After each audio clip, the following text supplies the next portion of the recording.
When I have a thought, I gotta let it out. It's a bright spot that I can't even doubt. My opinion, my point of view, even if things are a little chopped and screwed. So yeah, even if you disagree. So yeah, even if I'm not in your pedigree. So yeah, especially if you agree. So yeah, so yeah. Good morning, good afternoon, good evening, wherever and whenever you're listening to it. Welcome to the So Yeah podcast with your girl, Caroline M. Diamond. This week, I would like to talk, oh my God, I just got so loud. This week, I would like to talk about not making Britney Spears happen. Let me clarify, because that is some clickbait. So what I've noticed in this generation of pop stars, because I love pop music, I love pop culture, I don't care how vapid and vain that makes me, I love it. So I'm gonna be a part of it, I don't care. The thing is that obviously at the height of her career, Britney Spears, undeniable, okay?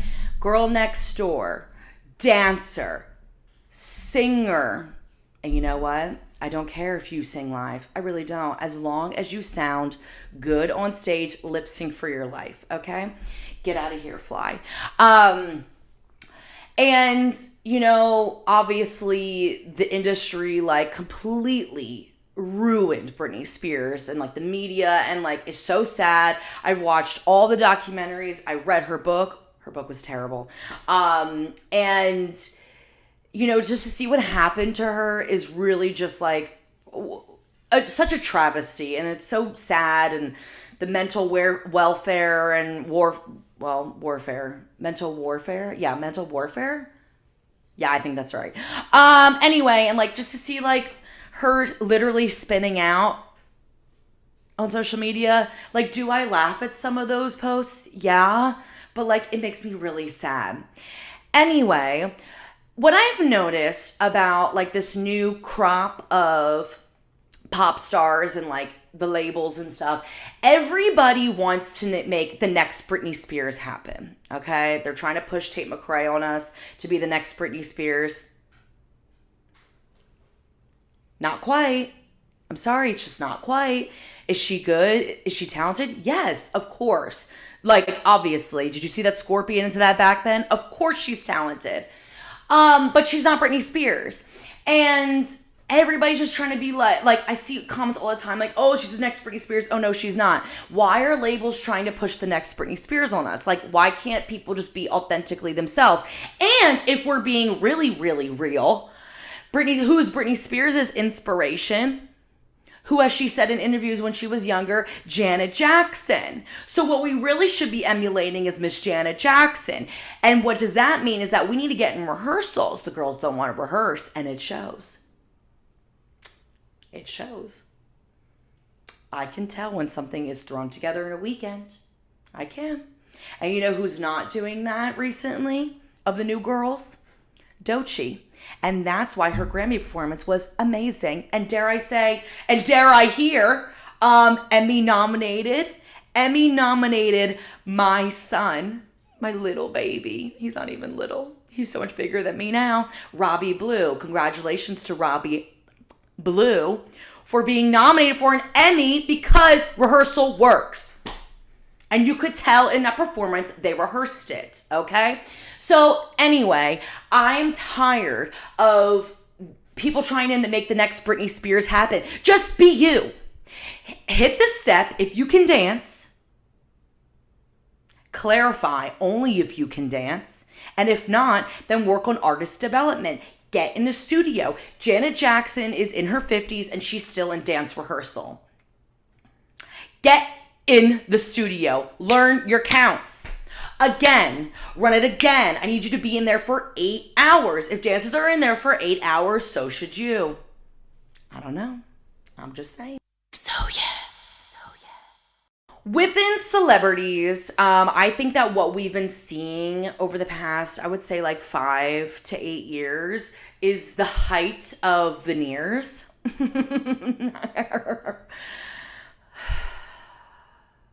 It doesn't matter how much money you have.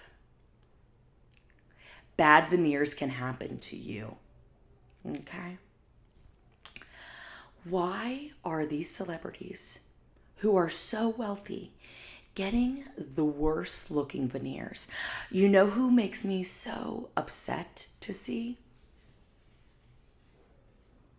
Miley Cyrus. Seeing that horse mouth come through. I don't say she has a horse face, but she has a horse mouth because those veneers are too big for her face. She can't, like, if you see her on a red carpet now, she can't even close her mouth because the veneers don't even fit into her face. What is it? Like, what is the problem? And also, like, I'm gonna give an exclusive. I'm gonna give a So Yeah exclusive to my listeners. I have veneers. My 6 front teeth, those are veneers. Do they look like teeth? They sure the fuck do. They don't look like chiclets. And what happened when I was getting my teeth done, because basically it's not fully for like cosmetic reasons. I don't have a front tooth right here. And they swindled my mother. Sure, they swindled you. They swindled her into saying that I need all my 6 front teeth to match just because if I just got a veneer on the one tooth, it would look weird. Okay? So I had to get veneers. And when they were fitting me for the veneers, you know, you got to pick the color. And I didn't get the whitest of white shades. Okay? And Char was like, girl, why didn't you get the whitest of white shades? Like, don't you want white teeth? I'm like, yeah, technically I do, but like, they don't look natural. Like, if I get the whitest teeth there is, like, it literally looks like Tic Tacs. Tic-tac-toe on your tic-tac-toe. All right? So I got the color that's like a little bit a shade down, and nobody thinks that I have veneers. Even like my friends forget that I have veneers. Would I suggest having veneers? No. If I could go back, I would not get veneers because I don't know if it's like me, Caroline Diamond, who has like really sensitive, brittle teeth, but I have broken these veneers probably like at least 3 times almost each. Babe, you know how much expensive it is to fix a veneer? It's like $1,000 a tooth. And you know how I've broken my veneers? Eating cereal. Eating a potato. How can a potato disown me like that? How dare you break? One time I broke my tooth because I was water picking. The thing that they tell you to do at the dentist, what the fuck? It happened to me. Don't get veneers. PSA, don't get veneers. So yeah. Excited to announce that we have our first ad placement for the So Yeah podcast, and it is none other than the one-on-one dance consult, a game-changing mentorship for dancers, choreographers, and creatives ready to level up. Whether you're building your portfolio or shifting careers or just want real talk from somebody who actually gets the industry, one-on-one dance consult gives you personalized support, real tools, and a strategy made just for you. And the extras, because you know we love getting and being extra, you get full session recaps, so there's no worry about taking notes, so you can be fully present in this session. Just show up, get clarity, and it's all handled. Plus, there is a free AI chatbot, so it's kind of like having an industry insider in your pocket 24/7, and loyalty rewards when you continue to level up. It's all created by Kevin Fry, who's worked with everyone from Gaga to Ariana to Taylor Swift. So he gets the industry, and he's going to get you together. Your first session is 50% off. Did you hear that right? 50% off. Half off for my So Yeah divas. 50% off. So if you're ready to stop guessing and start growing, follow dance.consult on Instagram and book through the link in the bio. So this part of the podcast is called Currently, and it's everything that I, Caroline M. Diamond, is reading, listening, and watching. So, as for what I'm reading, I'm not really reading anything at this moment because that Demon Copperhead book, bitch, it took me out. Like, I am fully out of air. I'm still alive, but I'm barely breathing. So, I'm just coming back to life. And I'm going to be gentle with myself to not push myself too much to read a new book too soon. But I'll probably read something like sloppy, like just like junk, probably like a Emily Henry book or like an Abby Jimenez book, something that I can literally finish in like 2 days max, because I need schlop. Get me to the trough, bitch. I'm a pig. That is a hilarious ass soundbite. Oh my God. For what I'm watching, as I said before, I love Tubi. I'm a Tubalicious girly. Tubi is my friend. It's not my foe. It's free. There's a lot of great movies on there. Old movies that you probably didn't even know were made. And there's this movie that I've seen online, like just like different vignettes, and I've seen it on my Pinterest board. I love Pinterest, by the way. And it's called The Love Witch, and I decided to finally watch it because it's been on my to-be favorites for a long time. And it's filmed like in Technicolor, so it's kind of gives like that old Hollywood type of feel of like the movie, the style. But it was filmed in 2017, so it's like a really cool juxtaposition.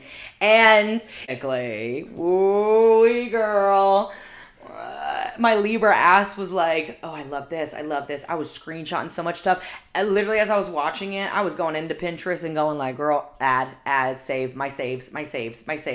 It was so beautiful in that way. And I kind of resonate with the lead a little bit because she just like loves love and like gets like super attached and like falls like deep. And then she like ends up killing them. I haven't gotten to that part of life yet, but the verdict's still out, okay? Haven't killed anybody yet. Hopefully won't, but don't test me. As for what I'm listening to, I'm super late. This album came out last year, and it's Imaginal Disc by Magdalena Bay. And I've seen it so much on like TikTok, and people love the album. And like, I had nothing against them and their music, but I just never really gave it a chance. And I gave it a chance, and holy shit, no wonder everybody was talking about it. It was so good. It's like, it's definitely pop music, but a little like hyper pop, but like a little like eater love. I loved it. It's so good. Like, I usually, whenever I save albums, I kind of save like maybe like, I don't know, like around like 5-6 songs. I feel like that's a good amount of album saves. But this one, I think I saved like almost the whole thing, probably like 10 songs off the album, which is amazing. And Kevin and I saw them at Coachella a couple years ago, like in this like small off the beaten path stage, and they were super fun. I didn't know what was happening, but it was good time. And so I hope that they're like going to continue to grow and evolve, and I can't wait to see their journey. Magdalena Bay. So that is all for this week's episode of So Yeah, and I hope you enjoyed it. I hope you liked it. If you didn't, see if I can ASMR. My knuckles cracking. That's for my haters.